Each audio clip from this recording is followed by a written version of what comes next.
el Colegio Mexicano de Ortopedia, en su 75 aniversario, presenta su segundo Congreso Virtual 2021.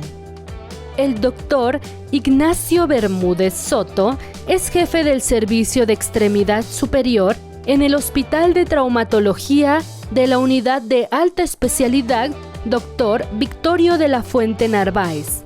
Es faculty de AO Trauma Latinoamérica y miembro de la mesa directiva de la Asociación de Cirugía de la Mano, AC. El doctor Bermúdez hablará sobre osteosíntesis mínima invasiva en miembro torácico. A continuación, vamos a hablar de la osteosíntesis mínimamente invasiva en la extremidad superior. ¿Cuáles son los objetivos de esta plática? Describir los principios de la cirugía mínimamente invasiva de forma general y después cómo podemos aplicar estos principios en la cirugía de fracturas de extremidad superior.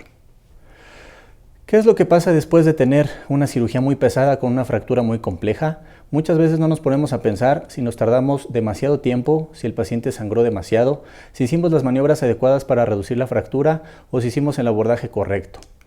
La filosofía de la cirugía mínima invasiva es no dejar huella, que nadie se dé cuenta que estuvimos ahí. Tratar de ser lo menos agresivos posible. Y esto es basado en varios puntos. Por ejemplo, tratar de llegar al hueso por pequeñas ventanas a través del tejido blando. Esto con el fin de no traumatizar los mismos y no tener después problemas de circulación o de infección.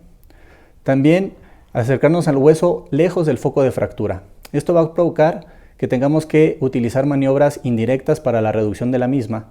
Y si vamos a hacer maniobras indirectas, vamos a tener una fijación o una osteosíntesis flexible, con una estabilidad relativa que nos va a dar una consolidación secundaria y una formación de callo óseo. Tenemos también que saber qué herramientas tenemos a la mano, cómo se deben utilizar y qué tan capaces son de resolver el problema que tenemos. Tenemos que hacernos algunas preguntas antes de realizar una cirugía mínimamente invasiva. Por ejemplo, ¿está indicada la cirugía mínimamente invasiva? Sabemos que en trazos cortos, transversos u oblicuos cortos, la cirugía mínimamente invasiva no nos ofrece grandes ventajas, porque estos trazos lo ideal es darles estabilidad absoluta y compresión en caso de ser necesario. Tenemos que conocer muy bien la anatomía, cuáles son nuestras áreas de seguridad para poder deslizar los implantes. En este caso vamos a hablar de cirugía con placas. Ya sabemos que los tornillos percutáneos, los fijadores externos y los clavos centromedulares también son cirugía mínimamente invasiva, pero en este caso hablaremos de las placas. ¿Qué tipo de estabilidad necesitamos? ¿Relativa o absoluta? ¿Tengo los implantes y los instrumentos necesarios? ¿Tengo un intensificador de imagen que no siempre es necesario, pero nos va a ayudar demasiado para lograr el objetivo? ¿Necesito amoldar mi placa antes de la cirugía? Y finalmente, en caso de que el tratamiento mínimamente invasivo no funcione, tenemos una segunda opción, tenemos un plan B. Vamos a empezar de proximal a distal y en este caso empezaremos con las fracturas de la clavícula. La clavícula puede abordarse de forma muy sencilla porque es un hueso subcutáneo al cual no tenemos muchos planos para poder llegar a él. Un problema que sucede con las osteosíntesis de clavícula es que en el abordaje muchas veces nos llevamos los nervios supraclaviculares. Yo estoy seguro de que muchos de los residentes que están en los hospitales nunca han visto un nervio supraclavicular porque normalmente siempre nos los llevamos. Tenemos que ver básicamente esto. Cuando tenemos una placa, por arriba tienen que estar conservados los nervios supraclaviculares.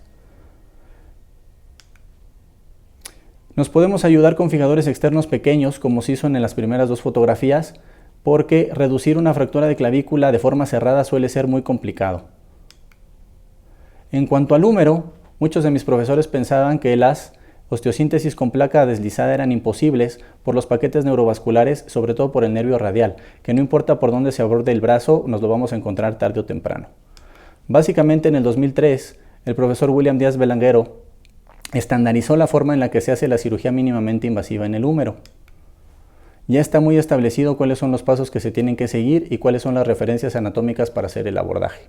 En forma proximal tenemos que basarnos en el borde medial del deltoides y en el borde lateral del tendón largo del bíceps y hacia distal el borde lateral del músculo bicipital. Siempre tenemos que colocar nuestra placa y tomar un rayo para saber que la longitud de la placa es la suficiente y poder deslizarla de distal hacia proximal. En este caso en particular vemos que por lo menos tenemos que tener 2 tornillos a proximal y 2 tornillos a distal para evitar la rotación y que esto funcione como un fijador interno. Sabemos que los trazos ideales para este tipo de fractura son los trazos largos multifragmentarios en donde vamos a tener mucha superficie de contacto. Las ventajas son bastante, podemos rehabilitar al paciente más rápido, tiene menos dolor, son heridas más pequeñas, hay menos riesgo de infección y la rehabilitación es más rápida. Se han extendido las indicaciones, por ejemplo en fracturas más proximales se puede hacer un abordaje lateral y en este caso tenemos que tener cuidado con el paquete circunflejo. Si se pensaba que era difícil hacer una cirugía mínimamente invasiva en el húmero, pues se piensa que es todavía más difícil hacerla en el antebrazo, sobre todo porque sabemos que tenemos que tomar en cuenta que es una articulación por el tipo de función que tiene y que se tiene que dejar reducida al 100% o de forma anatómica. Es por eso que la cirugía mínimamente invasiva en el antebrazo tardó varios años en llegar, pero se puede utilizar, sobre todo en lesiones donde sabemos que no podemos conseguir una reducción anatómica o el 100%, como en las heridas por proyectil de arma de fuego. Aquí estamos viendo una fractura de cúbito multifragmentada, en donde primero se utilizó un fijador externo y después se deslizó una placa para el tratamiento definitivo puenteando la fractura. En el cúbito es relativamente sencillo, ya que también es subcutáneo y no tenemos que batallar mucho con tejidos blandos, tal vez únicamente con la rama sensitiva cubital en el tercio distal. Pero cuando hablamos del radio, ya estamos hablando de una serie de estructuras que pueden ser lesionadas. Pero no es tan complicado porque tenemos que tomar en cuenta que nuestras referencias o nuestras ventanas van a través de los abordajes que ya conocemos. En forma anterior el abordaje de Henry y en forma posterior el abordaje de Thomas. Aquí estamos viendo una fractura metafisodiafisiaria larga que va a requerir en este caso un abordaje posterior, se desliza la placa, tenemos que tener cuidado con el nervio interóseo posterior que es el que se puede lesionar y aquí estamos viendo por ejemplo cómo la reducción no es perfecta, pero podemos utilizar el truco de un tornillo con canal liso para que este tornillo nos atraiga la diáfisis y nos alinee la fractura. Obviamente ese tornillo se tiene que cambiar después. Y aquí estamos viendo ya un tiempo después cómo la fractura está perfectamente consolidada. Aquí estamos viendo otra lesión por proyectil de arma de fuego. Este es un caso cortesía del doctor Juan Manuel Concha de Colombia, en el cual también vemos que la fragmentación es muy importante. Abrir esta fractura nos va a dar muchos problemas. Se hacen las incisiones dorsales. En caso de no tener todo el instrumental para la mínima invasiva, que incluye por ejemplo un surfer o un colocador de placa, en este caso se hace el truco de se amarra con un hilo el extremo de la placa para estar seguros de que no la vamos a perder o no va a ir a lesionar otras estructuras y va a pasar exactamente por el canal que nosotros utilizamos. Aquí estamos viendo cómo se alinea, por lo menos 2 o 3 tornillos proximales, 2 o 3 distales y finalmente cómo consolida la fractura con heridas muy pequeñas. Y finalmente, en donde se está viendo mucha boga y mucho auge es en la fijación mínimamente invasiva de las fracturas de radio distal. Aquí estamos viendo una fractura y ya hay muchos artículos que comparan la ventaja de los abordajes mínimamente invasivos y los abordajes convencionales. Y sabemos qué estructuras son las que tenemos que tener cuidado. Es exactamente las mismas que cuando hacemos un abordaje normal. De un lado la arteria radial y del otro lado el nervio mediano y utilizar como referencias el flexor carpi ulnaris y el pollicis longus. El palmaris longus. Pueden ser incisiones transversales o longitudinales y las referencias anatómicas también ya están perfectamente dilucidadas. En este caso los pliegues proximales y distales de la muñeca o el palmaris longus, y si hacemos incisiones más proximales por utilizar placas más largas podemos usar el borde del músculo braquirradial. Aquí estamos viendo el ejemplo de una fractura. Inicialmente la cirugía mínimamente invasiva con placas en el radio distal estaba indicada para fracturas extraarticulares y que pueden reducirse con maniobras cerradas. Personalmente, si tengo una fractura extraarticular y la puedo reducir con maniobras cerradas, generalmente pueden ser tratadas con un yeso, pero si tenemos un paciente joven que requiere de una recuperación inmediata y una rehabilitación temprana, esta puede ser una buena opción.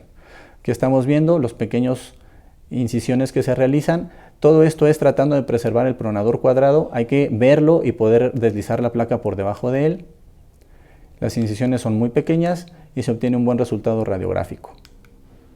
Aquí estamos viendo otro ejemplo con otro tipo de placa. En los pacientes jóvenes el resultado suele ser muy bueno y les va bastante bien.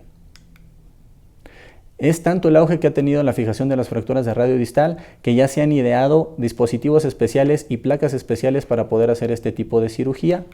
Como podemos ver, placas más pequeñas, y la indicación se ha ampliado a fracturas multifragmentarias más complejas, siempre y cuando tengamos la ayuda de la asistencia artroscópica. Para llevar a casa, la planificación preoperatoria es muy importante, es básica en cualquier cirugía ortopédica. Cualquier implante puede ser colocado de forma mínimamente invasiva, no necesitamos necesariamente tener placas bloqueadas o implantes de última generación. La filosofía es cómo se utiliza, no qué implante es el que se utiliza. Hay que conocer la anatomía, estar familiarizado con las zonas de seguridad y finalmente hay que recordar que los principios biomecánicos no cambian, siguen siendo válidos aunque se esté utilizando una técnica distinta. Muchas gracias.